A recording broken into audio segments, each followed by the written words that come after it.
আপনাকে কখনো দুঃখ দিতেই পারে না। যেমন কীর্তন শোনার আনন্দ, কীর্তন শোনার যে আনন্দ, সেটা কোনোদিন দুঃখ দিতে পারে আপনাকে?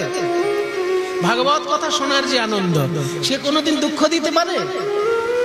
এই আনন্দ কখনো দুঃখ দিতেই পারে না, এটা নির্মল আনন্দ। ওই জন্য এই আনন্দটা ভগবানের অংশ। ভগবানের তিনটে অংশ, সৎ, চিৎ, আনন্দ।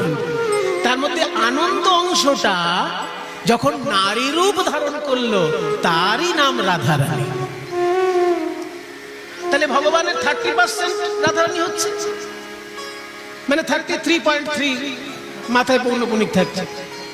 যদি সৎ চিৎ আনন্দ মিলে ভগবান হয়, তাহলে তার মধ্যে একটা অংশের নাম আনন্দ।